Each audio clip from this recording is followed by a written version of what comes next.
जब रियासत देवगढ़ के दीवान सरदार सुजान सिंह बूढ़े हुए तो परमात्मा की याद आई। जाकर महाराज से विनय की, दीन बंधु, दास ने श्रीमान की सेवा 40 साल तक की। अब मेरी अवस्था भी ढल गई, राजकाज संभालने की शक्ति नहीं रही।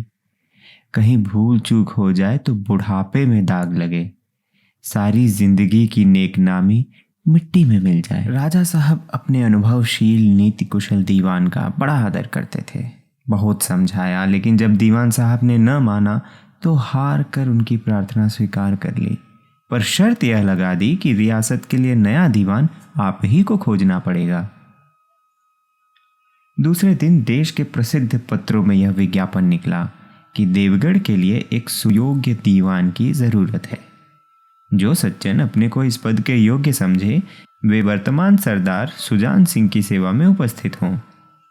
यह जरूरी नहीं कि वे ग्रेजुएट हों, मगर हृष्ट पुष्ट होना आवश्यक है।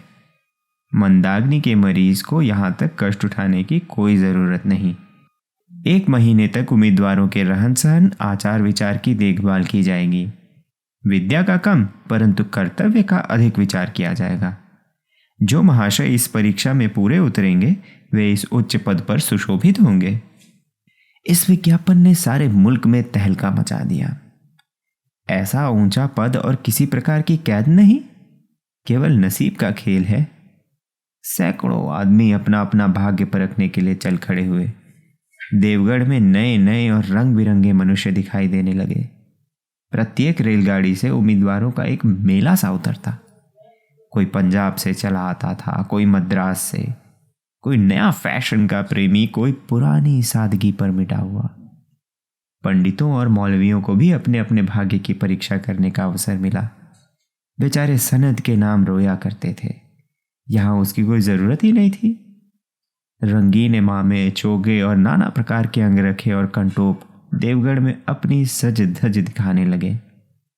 लेकिन सबसे विशेष संख्या ग्रेजुएटों की थी, क्योंकि सनद की कैद न होने पर भी सनद से पर्दा तो ढका रहता है। सरदार सुजान सिंह ने इन महानुभावों के आदर सत्कार का बड़ा अच्छा प्रबंध कर दिया था। लोग अपने अपने कमरों में बैठे हुए रोजेदार मुसलमानों की तरह महीने के दिन गिना करते थे। हर एक मनुष्य अपने जीवन को अपनी बुद्धि के अनुसार अच्छे रूप में दिखाने की कोशिश करता था। मिस्टर अ दिन में 9 बजे तक सोया करते थे। आजकल वे बगीचे में टहलते हुए उषा का दर्शन करते थे। मिस्टर ब को हुक्का पीने की लत थी। आजकल बहुत रात गए किवाड़ बंद करके अंधेरे में सिगार पीते थे।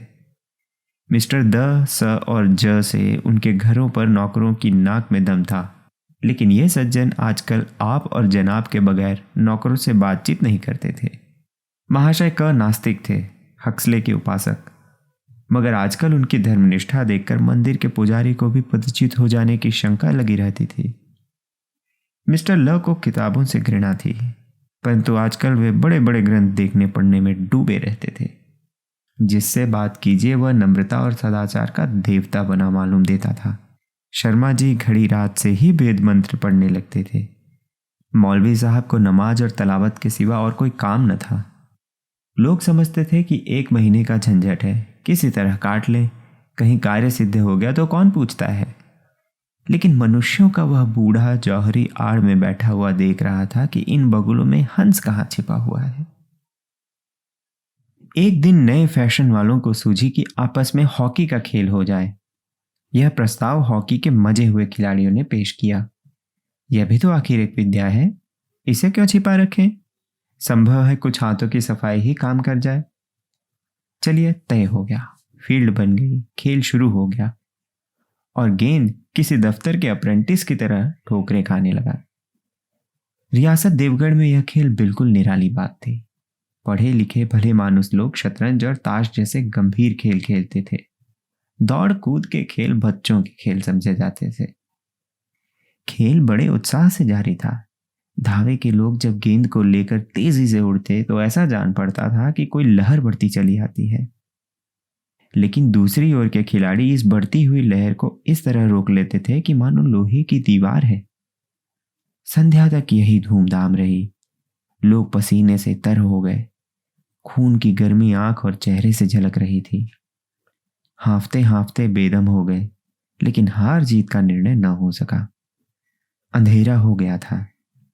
इस मैदान से जरा दूर हटकर एक नाला था। उस पर कोई पुल न था। पथिकों को नाले में से चलकर आना पड़ता था। खेल अभी बंद ही हुआ था और खिलाड़ी लोग बैठे दम ले रहे थे कि एक किसान अनाज से भरी हुई गाड़ी लिए हुए उस नाले में आया। लेकिन कुछ तो नाले में कीचड़ था और कुछ उसकी चढ़ाई इतनी ऊंची थी कि गाड़ी ऊपर न चढ़ सकती थी।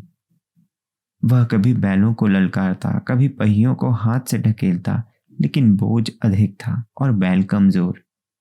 गाड़ी ऊपर को न चढ़ती और चढ़ती भी तो कुछ दूर चढ़कर फिर खिसक कर नीचे पहुंच जाती। किसान बार बार जोर लगाता और बार बार झुंझलाकर बैलों को मारता, लेकिन गाड़ी उभरने का नाम न लेती। बेचारा इधर उधर निराश होकर ताकता, मगर वहां कोई सहायक नजर न आता। गाड़ी को अकेले छोड़कर कहीं जा भी न सकता था। बड़ी आपत्ति में फंसा हुआ था। इसी बीच खिलाड़ी हाथों में डंडे लिए घूमते घामते उधर से निकले। किसान ने उनकी तरफ सहमी हुई आंखों से देखा, परंतु किसी से मदद मांगने का साहस न हुआ। खिलाड़ियों ने भी उसको देखा, मगर बंद आंखों से, जिनमें सहानुभूति न थी। उनमें स्वार्थ था, मद था, मगर उदारता और वात्सल्य का नाम भी न था। लेकिन उसी समूह में एक ऐसा मनुष्य था जिसके हृदय में दया थी और साहस था। आज हॉकी खेलते हुए उसके पैरों में चोट लग गई थी। लंगड़ाता हुआ धीरे धीरे चला आता था। अकस्मात उसकी निगाह गाड़ी पर पड़ी। ठिठक गया। उसे किसान की सूरत देखते ही सब बातें ज्ञात हो गई। डंडा एक किनारे रख दिया, कोट उतार डाला और किसान के पास जाकर बोला, तुम्हारी गाड़ी निकाल दूं? किसान ने देखा एक गठे हुए बदन का लंबा आदमी सामने खड़ा है। झुककर बोला, हुजूर, मैं आपसे कैसे कहूं? युवक ने कहा, मालूम होता है तुम यहां बड़ी देर से फंसे हो। अच्छा, तुम गाड़ी पर जाकर बैलों को साधो, मैं पहियों को ढकेलता हूं, अभी गाड़ी ऊपर चढ़ जाती है। किसान गाड़ी पर जा बैठा। युवक ने पहिए को जोर लगाकर उकसाया। कीचड़ बहुत ज्यादा था। वह घुटने तक जमीन में गड़ गया, लेकिन हिम्मत न हारी। उसने फिर जोर किया। उधर किसान ने बैलों को ललकारा। बैलों को सहारा मिला, हिम्मत बंध गई। उन्होंने कंधे झुकाकर एक बार जोर किया तो गाड़ी नाले के ऊपर थी। किसान युवक के सामने हाथ जोड़कर खड़ा हो गया। बोला, महाराज, आपने आज मुझे उबार लिया, नहीं तो सारी रात मुझे यहां बैठना पड़ता। युवक ने हंसकर कहा, आप मुझे कुछ इनाम देते हो? किसान ने गंभीर भाव से कहा, नारायण चाहेंगे तो दीवानी आपको ही मिलेगी। युवक ने किसान की तरफ गौर से देखा। उसके मन में एक संदेह हुआ, क्या यह सुजान सिंह तो नहीं? आवाज मिलती है, चेहरा मोहरा भी वही। किसान ने भी उसकी ओर तीव्र दृष्टि से देखा। शायद उसके दिल के संदेह को भांप गया। मुस्कुराकर बोला, गहरे पानी में पैटने से ही मोती मिलता है। निदान महीना पूरा हुआ। चुनाव का दिन आ पहुंचा। उम्मीदवार लोग प्रातः काल ही से अपनी किस्मतों का फैसला सुनने के लिए उत्सुक थे। दिन काटना पहाड़ हो गया। प्रत्येक के चेहरे पर आशा और निराशा के रंग आते थे। नहीं मालूम आज किसके नसीब जागेंगे, न जाने किस पर लक्ष्मी की कृपा दृष्टि होगी। संध्या समय राजा साहब का दरबार सजाया गया। शहर के रईस और धनाढ्य लोग, राज्य के कर्मचारी और दरबारी तथा दीवानी के उम्मीदवारों का समूह, सब रंग बिरंगी सज धज बनाए दरबार में आ विराजे। उम्मीदवारों के कलेजे धड़क रहे थे। जब सरदार सुजान सिंह ने खड़े होकर कहा, मेरे दीवानी के उम्मीदवार महाशयों, मैंने आप लोगों को जो कष्ट दिया है उसके लिए मुझे क्षमा कीजिए। इस पद के लिए ऐसे पुरुष की आवश्यकता थी जिसके हृदय में दया हो और साथ साथ आत्मबल।